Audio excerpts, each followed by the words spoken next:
Hey, there we go. Welcome back from dinner. Where are we now? After all that. Okay, so I think I said, I don't even know what the heck I said through after all that. Where did we leave off, Janet? We left off on C number 3, 1A. In this example, the force is 1.25 psi. Okay, so we are then clearly talking about the operation here. And we are under, let me see, so we just said the differential pressure of A plus B is the air metering force, and our air metering force in our example is going to be 1.25. So now let's talk about some of the fuel aspects of this. All right, so that'd be IV. So unmetered fuel. Unmetered fuel is delivered by the fuel pump. Is delivered by the fuel pump. By the fuel pump at a pressure of about 9 to 14 psi. So that's my pump pressure into chamber A, not A, C, H, A, and B, chamber E, where I don't know where that A came from. All right, so let me see here.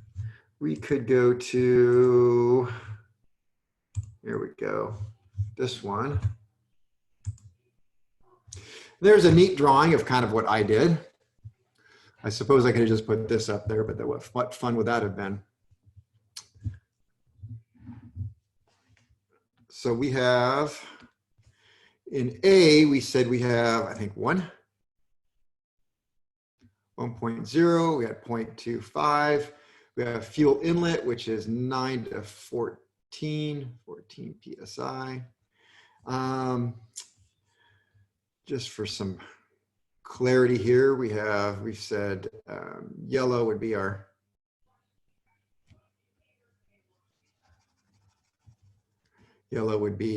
impact. We have light blue, we've said is Venturi suction. And we know that A is going to the right, B is going to the right, C is going to the right, D is going to the left. Oh, well, that's not going to work now, is it? Where's the little hole in the diaphragm or the crossover tube from A to B in this picture? Doesn't have one. See, mine's better. All right, so V. Air metering force. Air metering force. So air metering force opens poppet valve. Air metering force opens the poppet valve. Opens the poppet. The poppet valve, allowing unmetered fuel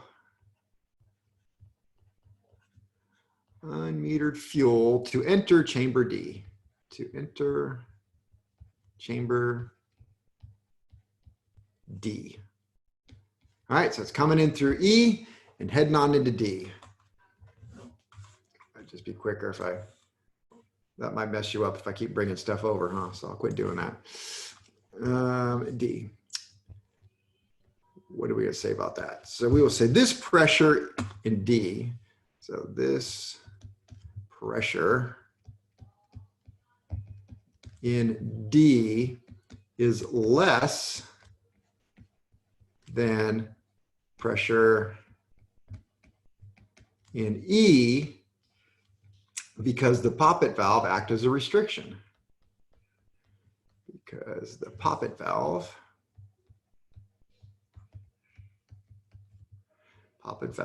acts as a restriction.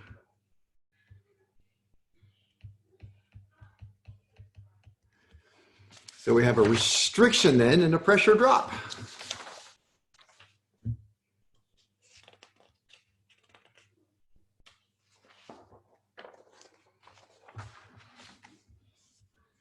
All right, so this pressure D is less than E because the poppet valve acts as a restriction. And then I will say the pressure in D, because we're talking about D, pushes the diaphragm,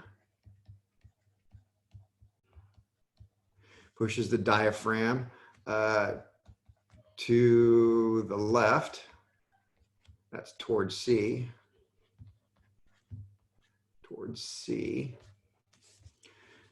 which acts to close the poppet.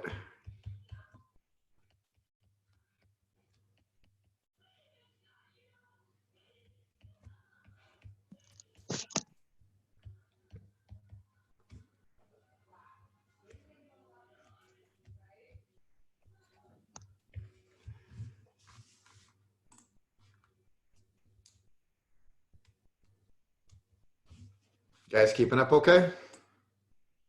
All right. You're Yes. going slightly fast, but I'm keeping up good. All right, I got it. I like the nods. I can see those, even though I can't see Squidward nodding up in that. MJ, you're gonna hurt yourself. All right, so we have A, B, D, and E. Let's talk about C. So metered fuel pressure. And we call it metered fuel pressure at C because to get to C, it's got to go through let's back up. So it has to go through Metering jet. the fuel control unit across the little orifice that I drew here, down in here. So it becomes metered when it's in C because it's been pretty much through everything. Metered fuel pressure enters chamber C.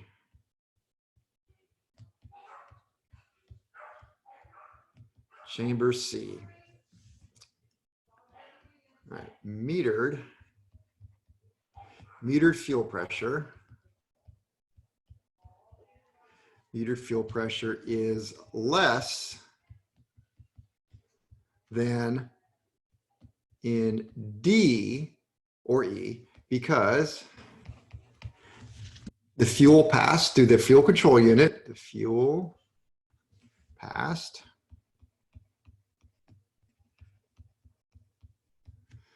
through the fuel control unit.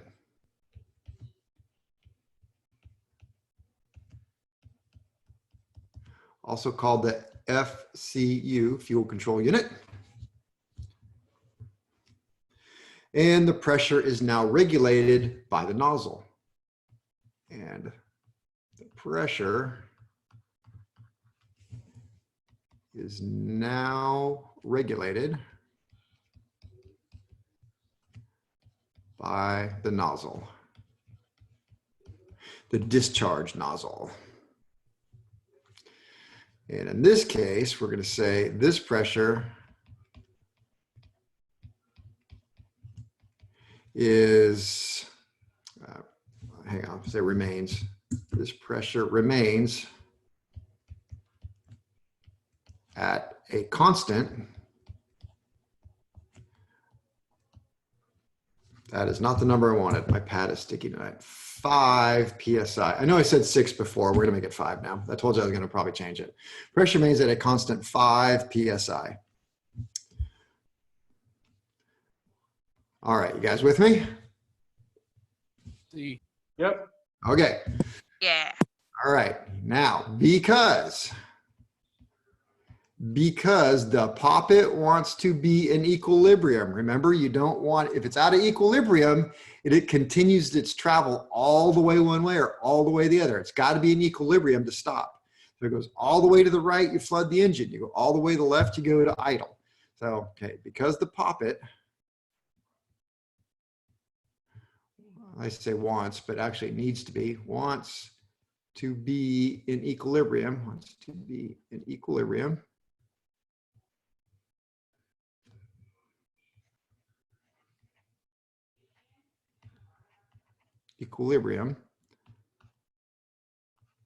D must be at 6.5 PSI.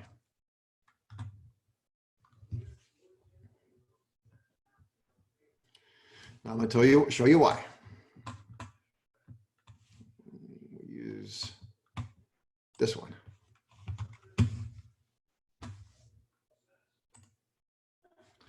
Okay, so if I said A is at 1, A is at 1, B is at 0.25. Right now I've got 1.25 to the right. I said C is at a constant of 5, so I have another 5 to the right. In order for D to be in equilibrium to the left, I now have 6.25 to the right.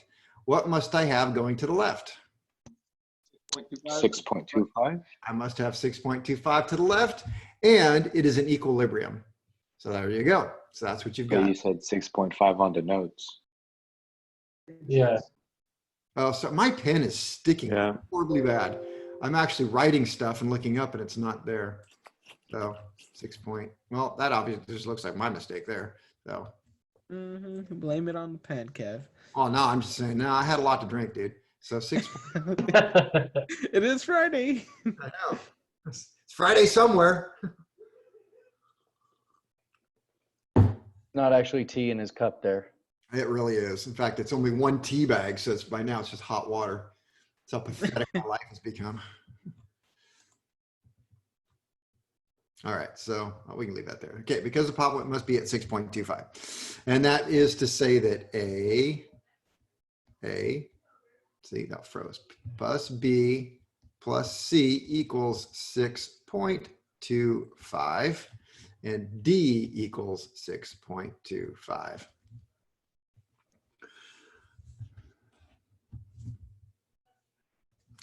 So I'm just going to make a few more points that are almost redundant. Well, not almost, they are. So differential pressure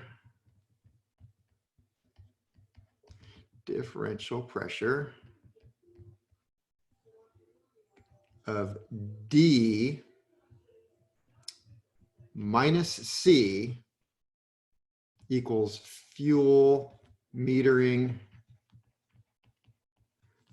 force. So air metering force, fuel metering force. I think I've said that a couple times. So let me see. So in our example,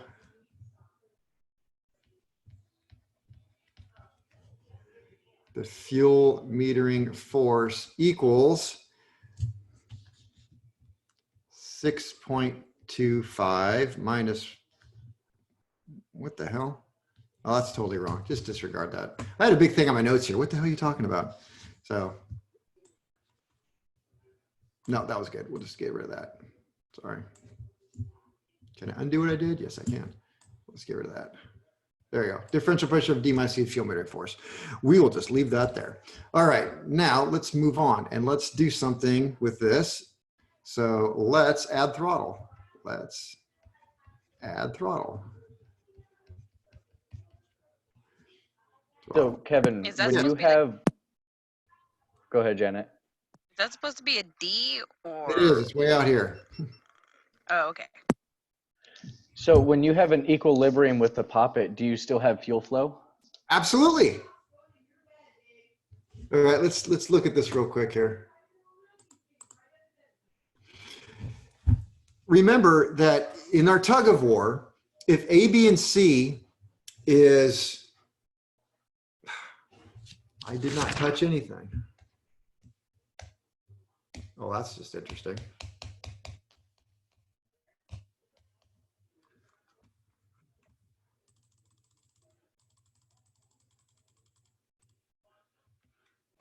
Okay. Everything seems to, I need to restart my computer or something. Everything's jacking up tonight.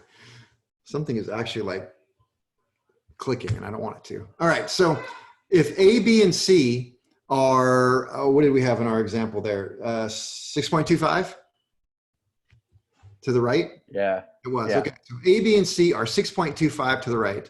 So 6.25 to the right. And D, so it's A, B, and C. And if D is 6, when would the poppet stop moving? It would stop moving when Keep it going. somehow got to 6.25. Exactly. But if it never changed to 6.25, when would the poppet stop? About the time this Never. here rammed into there, or Yeah. the diaphragm stretched all the way. And so now it's going to be wide open and dumping all the fuel it can possibly dump through here and flood the engine would die. Got it? Okay. So let's turn it around. So we have A, B, C at 6.25, and now D can be at 6.3. Which way is the poppet going to go? Left. Left. Going to go left. When will it stop going left? When it When it equals sees Close. Well, either when it When equals there's no play in the 6.25, spring. or this right here jams into this and blocks it off, and absolutely no fuel goes through and the engine dies. So it has to Okay. be equilibrium, or the poppet continues to go to its extreme travel and the engine does something to its extreme, either floods out and dies or idles out. All right. So Okay. always have to find equilibrium. So what it's supposed to do is, if that one erased, hey, killing me. So it just can't have it. There it goes. Finally, I told you, nothing's happy on my computer tonight. If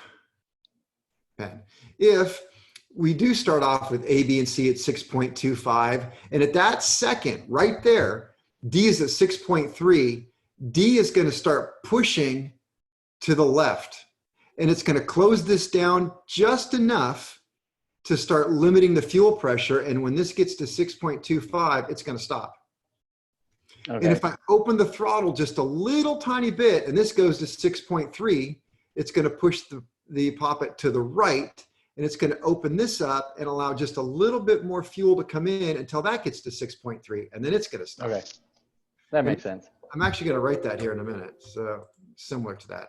So let's add throttle, which is exactly what I wanted to do, is add some throttle here. So we do it. So increasing the throttle.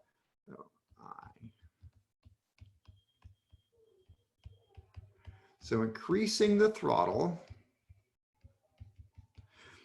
let's think about what it does. So it increasing, that increases incoming air,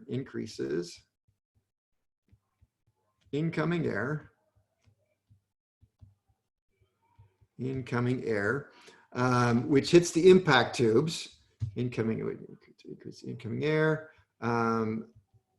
that hits the impact tubes,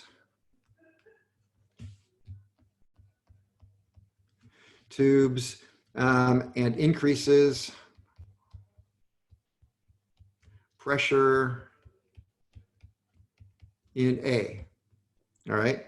And we'll say, let's add 0.25 PSI. So now we have, for a total of 1.25. So before we were at 1, now we're at 1.25. So we're at 1.25 in A. And then we also have increased flow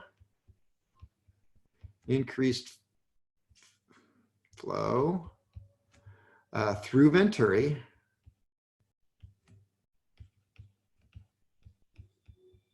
Creates more suction. Creates more suction. There we go. In chamber B.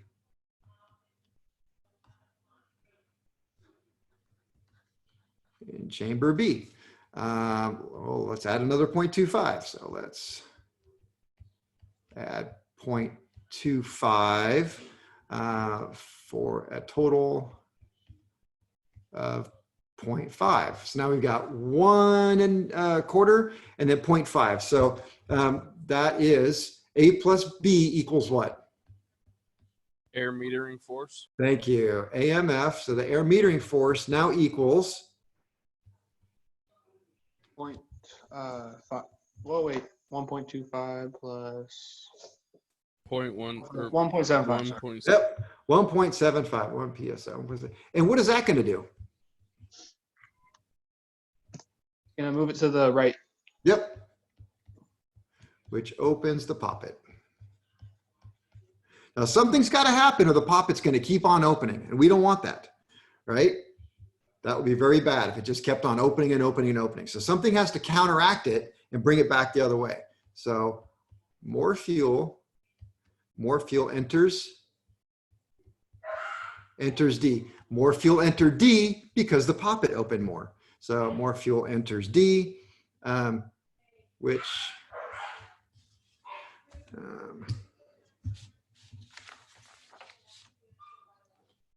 let's see. So more fuel enters D. What do I want to say here? Which allows more fuel to enter. Now we'll just say which more fuel now enters D. We'll just leave it at that. I don't like where my notes are, so I'm making up stuff as I go. So some more fuel enters D. This more fuel enters D.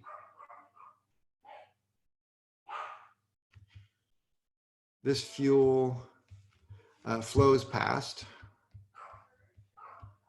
Now, you know what? I don't like that. I think I think something better here. So more fuel enters D. The pressure in D increases to equalize the poppet. P-O-P-P-E-T, equalize the poppet. But we'll just leave that right there. So, but how much more? So fuel from D flows past the metering jet to enter C, which remains constant. So we'll say that VII. C remains constant.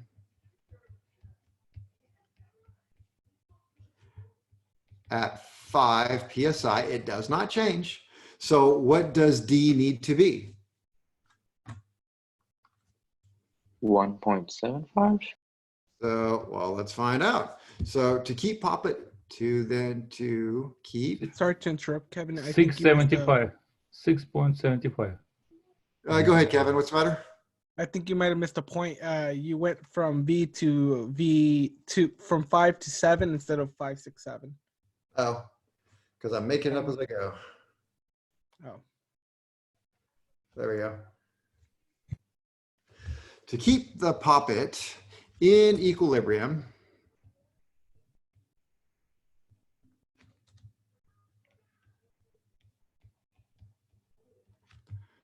the poppet, wow, what am I doing here? P-O-P-P-E-T, the poppet will move to adjust D to, we're going to think this through. So we're at 1.75 plus 5. That's got to be to 6.75 PSI. As we were before, it was what, 6.5? 6.25. So hopefully you guys followed that. And that balances it all out. And I'm not going to run through it on a decrease because it's the same thing. So when you are done writing, I'm going to pull this back over and we'll kind of talk about what we just talked about.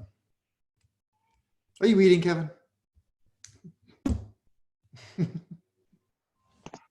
Wait, so why is C at 5 PSI, not 6 PSI? Oh, like in my first example where I said 5 and now I said 6, or 6 now 5? Yeah. It's because That's just different on different carburetors. different on different carburetor. Okay, gotcha. I thought it was because you don't know how to count anymore. There is that also. Okay. I'm ready. All right, pulling this over. All right, so basically what we said is we were, get a pen going here, pen. So at one point we had A, B, C, and D. So I think in our first example, I said we had 1, then I had 0.25. Let me see here. Yes. Thank you. Yep, 0.25. And C is 5. Well, I could just make a chart here and go all the way down. C is 5. It's always going to be 5. No matter what scenario I'm talking about, I can just make it 5, right? And so if A, B, and C have to equal D, so A plus B plus C must always equal D, then D, the pressure in D has to be 6.25, right? Then I said, well, let's open the throttle. So open the throttle. And I opened it and I added some. So now the pressure in A became a little bit higher. And I think what I said, 0.25. So it became 1.25. And because now more air is flowing into the impact and pushing a little bit harder into A. And if we have more air flowing through, then there must be a little bit more pressure in B. And I just gave it a little thing. I said, okay, well, that's 0.25. And so I added up 1.25 plus 1.25. So that's 1.5 plus 5, that equals 6.5, right? 6.5. So D must equal 6.5. And the point that I'm making with 6.5 is A had a little pressure, so it's going to push a little bit and open more. B got some more suction, so it's going to pull on it and it's going to open a little bit more. C remain the same. So open, open, stay the same. So the poppet's going to start moving to the right. It's going to open it up. And it's going to keep going until D fills up with a little bit more fuel and stabilizes back out at 6.5. Hey, Kevin. Yeah. Does C get controlled by the fuel control unit anyhow, or it's just like constant? No, you can think of it as a fact. You can look at it just like this. It is not controlled by the fuel control unit. It is controlled by this pressure relief valve set to blow off anything over 5 PSI. So this opens at 5. So this is at 5. Just like before I said 6, now this is at 5. Why is it 5? Because it opens up here to let anything bleed off that gets over 5.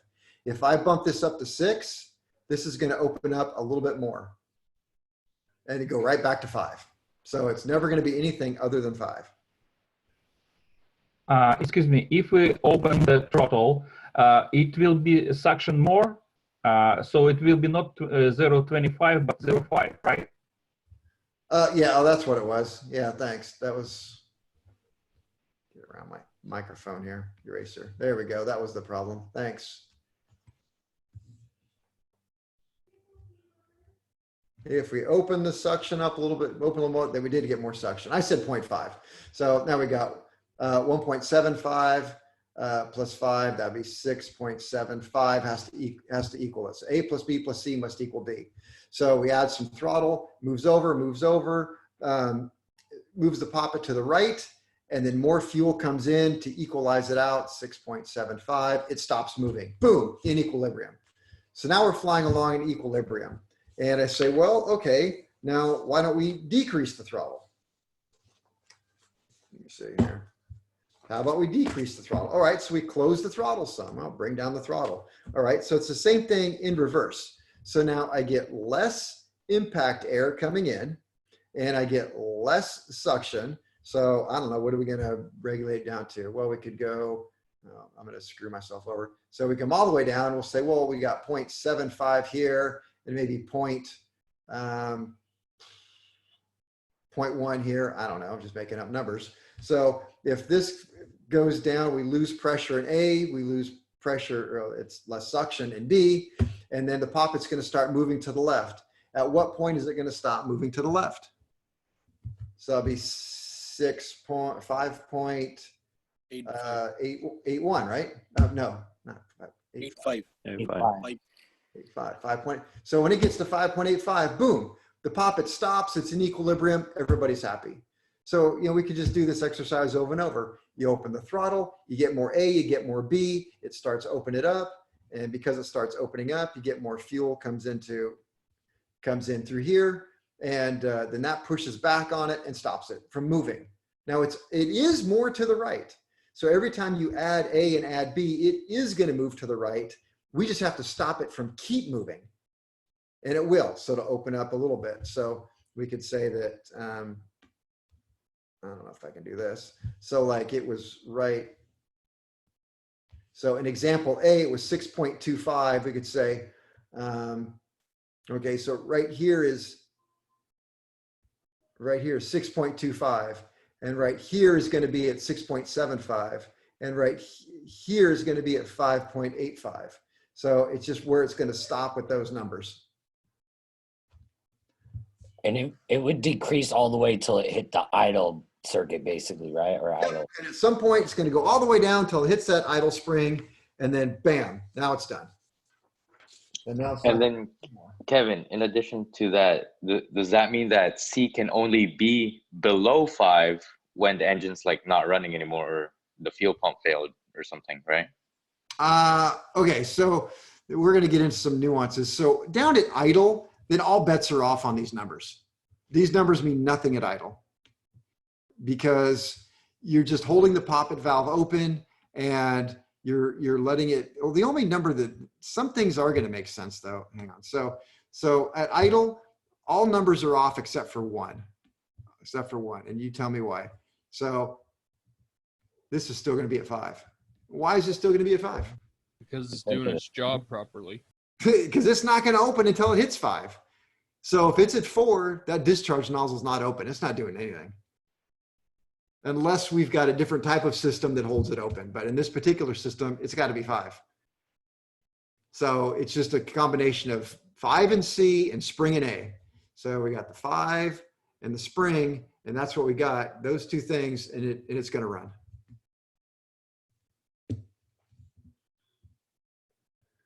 All right, let me see. Where do I want to go with this now?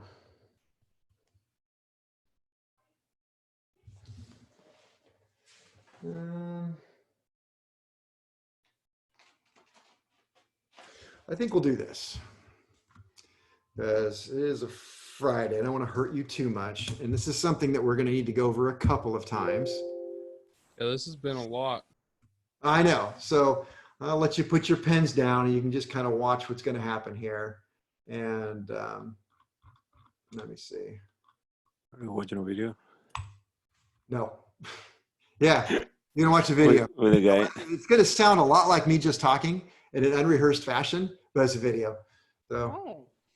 Oh, let me change my screen. All right, so here's our PS5. We're going to look at 2 carburetors, the PS5. Thought And those hadn't come out yet. the PS5 hasn't come out yet? Yeah, you know. Number. Gaming console. This is going to be our schematic for the PS5. So this is what your oral is going to be based on, this schematic. And we're going to talk about some components to the PS5. All these components. And then we're going to talk about the PR58. So PR58 was used on the Pratt & Whitney R2800. That is that big monster that is sitting in our lab. What the hell are you trying to do to us with that thing? That's bigger than the engine. And the PR58, yeah, you have to, the only thing I've ever used the PR58 for is, I think I had a student who was being kind of obnoxious. And so I gave him a safety wire project. And you can just look at that right now and know how much fun he had with it. So that was used on these planes. Be careful, MJ. Yeah. You're a monster, Kevin. Was it Ivan? No. And so that is the schematic for the PR58 that I showed you. And so you will then just have to know how this schematic works. No, I'm just kidding. I wouldn't do that to you. This is a simplified version of the PR58. And so I'm going to walk you through this. Your oral will be based on this simplified version of the PR58. And by the time you can do this PR58, just the simplified version, and the PS5, you are going to be golden. Actually, the 58, I think, is easier because of this particular drawing. But let's go back to the full-blown one here. And let's just talk about what we've learned and what we know. And the more I think about it, the more I think we should go to the other one first. Yeah, let's just invert it. Because this one has, you'll notice this one has A, B, D, and C. Well, what the heck happened to E? Not only that, the C's on top. I know. So I tell you what, we'll start with this one because it looks like what you know. Okay, so let's talk about what we can see here. The idle spring is in D now. All right, so there's going to be some differences, but right away you've picked up on that. You're like, It's just the idle spring. It's just way over there. It does the same thing just because it's over there. So, all right. So we Is have this one showing it as like a downdraft? it is a downdraft. So we're going to come through a downdraft. We have an impact tube, a venturi, throttle valve. Here's the discharge nozzle, just drawn differently. Same thing. What is this item? Turbo wheel. Turbo wheel, also called the supercharger. All right, that's the circle, the supercharger. It's impeller, right? What's that? Impeller. Yeah, of impeller. supercharger. Yep. Okay, so we have the impact tubes, and the impact tube is gonna, can I colorize it a little bit? There we go. So the impact tube, there we go, comes through. And the first thing we see is we have an AMC, right? And now you know how the AMC works. It's the potato chip theory. And so it's going to work based upon potato chips. So if we go up in altitude, it is going to expand, closing off this space. And as we go down in altitude, it is going to contract, leaving more space to go through here. I feel like I need my laser. The yellow is just not cutting it. All right. So in order for this to work, what must we have? Bleed. Bleed. A bleed between the two, and an orifice. Well, you got to have an orifice so that you don't have uncontrolled bleed off between A and B, because, hey, let's face it, if you had a big hole between these two, or this ruptured, you have no more air metering force. So we got to control that. So now you know what the AMC is for, and you know what this is for. Hey, what's the bleed for? Well, if without that, the AMC doesn't work. I would say, well, what happens if this orifice gets blocked? And you would say, then the AMC doesn't work. Well, I'd say, what happens if the AMC doesn't work? And say, well, then it's going to get rich when it goes up in altitude. You know, it's just the same old stuff we've learned. All right, so impact air comes into A. A tends to move the poppet to the right. Nothing's changed. Venturi suction comes through to B. We have venturi suction. Venturi suction sucks on B and tends to move the poppet to the right. All right. We have, now let's look at, so that's the air metering force. Boom, done. That was pretty simple. Now let's look at fuel pressure. So we have fuel inlet comes through the screen, comes into E. Nothing's changed. So here's my fuel inlet pressure, 9 to 14 PSI. And we could even just be, I'll try and be more consistent. So we can be consistent and say, well, then this is 5 PSI. That we know. This is 9 to 14.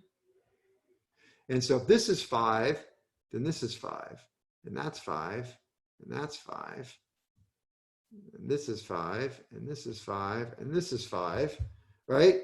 And this is 5, and this is 5. And so we can see how that is going along through here, right? And that's 5 right up to there. So we know that. So fuel comes in through here.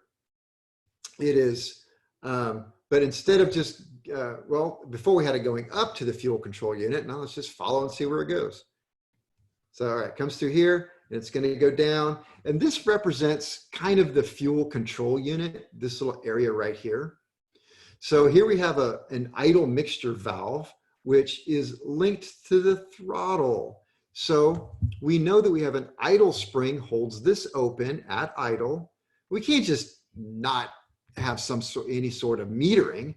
So this is going to set to the throttle. So the more I open the throttle, the more this is going to slide open, the more it's going to allow that idle mixture through, right? And then at some point, the throttle is going to be open wide enough that this space right here has no bearing on anything. So it's like, all right, it's just wide open, not helping anything.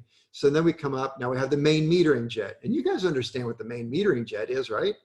And that's just going to control how much fuel, just like a carburetor, just like the float carbs, main metering jet. Controlled the amount of fuel that was allowed to discharge. So great, ignore the stuff right and left, we don't care about it. Come up here, we have a manual mixture control. The same thing as a regular carburetor, the float carburetor, shouldn't say regular, that normally we're gonna be running off the main metering jet. But if I close this down, this is the manual mixture inside the cockpit, as soon as this becomes a little smaller than that, just a little bit smaller, then this becomes the metering. So that's how I lean it out. So if this is wide open, then I'm running off the main metering jet. If I want to lean it out, I pull this and it just makes this space a little bit smaller. Right? Everything seems cool so far? Yep. Okay. Somebody says yes. I got somebody with me. Yes, yes. So, Yeah. all right. So we come around here. Now, once I get past these two things, I have no more restrictions. Therefore, this is actually 5 PSI all the way up in here. So we just ran through the fuel control unit without any problems whatsoever. 5 PSI, 5 PSI. All right, what happens if I open the throttle? Well, I get more pressure here. I get more suction here. That's going to open the poppet valve. That is going to allow more fuel to flow into D. More fuel is going to flow through D. More fuel flows here. More fuel flows there. More fuel flows there. More fuel flows through here. But this says, wait a minute, I can't have you go higher than 5 PSI. But we're saying, hey, but you know what? All the fuel's saying, we were told to come this way. So this says, well, I'm just going to open up and let you through then, because I got to keep it at 5 PSI. So this opens up to let more fuel through. And that's a good thing, because we just opened the throttle and just let more air in. So I'll let the air in this way, and it would be nice by the time it gets here, all this happened and says, hey, good thing we all showed up because more air came through. But it doesn't quite work that way, but sort of close. So, okay. So that all makes sense, right? Well, it does to me anyway. Yes, sir. Okay. Yes. Now, guess we can back up a little bit. And I said, ignore this and ignore that. Let's not ignore this and that. Let's talk about what this is. It is called the Economizer. how do you guess that? I don't know. The arrow. It's the one right there. Okay, so what happens here is I showed you that we have 5 PSI on the back side. This is a diaphragm and a spring. So I have 5 PSI and a spring forcing it closed. So it's going to stay closed until such time as A and B cause the poppet to open. The poppet opened, caused more fuel to come through here, which increased the pressure here to bring it in equilibrium. So this pressure went up, right? Had to keep it in equilibrium. Follow it through. Oh, if I get a little bit extra pressure in D, it's going to show up right here. And it's going to push this back and create another path of fuel. So I have fuel going this way and fuel going that way. They call it an economizer. We could call it a Power enrichment. Power enrichment. power enrichment. So there's your power enrichment. And then at some point I may close the throttle. A goes down, B goes down. That causes the poppet to come in. That causes D pressure to go down. If D pressure goes down, this starts to close. And we go back into a leader mixture for our cruise settings. Now notice that has to be before the main metering jet. If it's after the main metering jet, and this is open here, the mixture, and this is 5 PSI. If this is 5, yeah, if this is 5 and this is 5 and it's a spring, the spring plus 5 is going to win the basic just 5. So that is about all the time we have for tonight, and I probably hurt you, but I want you to know that on Monday, what we're going to do is we're going to start right back on this drawing, right at the very beginning, and we're going to start all over again. I'm going to say A and B, and I'm going to start taking you through, and I'll take you through this whole thing a couple of times, and we'll talk about every single component on this entire thing until you're comfortable. And you could probably, well, as long as you can remember it, you could come back and do an oral with me. Because it's really, you've now done the hardest part. From here on out, honestly, everything just becomes, it's quite simple. It's just putting it together. So if you can understand A, B, C, and D, and E, you're done. I mean, you're well on your way to handling it. So, all right, any questions or anything? Yeah, I got a question. All right, go ahead. Have we talked about the, looks like a tube that runs from E all the way to the back end of A for your poppet valve? Is that just for more equilibrium? Oh, this tube right here? No, on the bottom, underneath where you wrote 9 to 14. Yeah, that one. Here, oh, here to here. Yeah. Hey, we all talked about that. Where were you? I'm just kidding. No, we did not. No, we did not talk about that. I could tell you what it is real quick. We can go over it. This is just a fuel line, the raw fuel that's feeding over to this area right here. So it's just, and again, it's a very oversimplified drawing. And what that does is it's going to work as a, you can see, accelerator pump. Yeah. So it's just, because it's got the orifice here, like I said, it's not drawn correctly, but it's supposed to be a fuel feed. And I know in reality, you would now get 9 to 14 PSI is going to come through here, and it's going to be setting right here against this, forcing it open. But maybe in reality, it does something like that. But in theory, we're not even going to discuss that or even let that play on us. Okay. Yeah, we'll keep it a little more simplistic than that. Works for me. All right. All right, guys. Well, have a good weekend. Thank you. Thank you. Cool. I'm just gonna go away. Thanks, you too. Thank Stay you. home. Thank you. Thank you Thanks for for the having me. lesson. Have a good weekend. Don't go away. Just stay at home. Hey, thanks for all the knowledge, Yes, Kevin. sir. Don't forget tests. Y'all have a good one. Do this weekend. Get your test by Monday. Have a Thank good you. one, Kev. Be safe. Okay, Thanks take for the care. knowledge. Hey, if you guys need me, just email or whatever. All righty. You take care now. Later, Kevin. Snapchat him.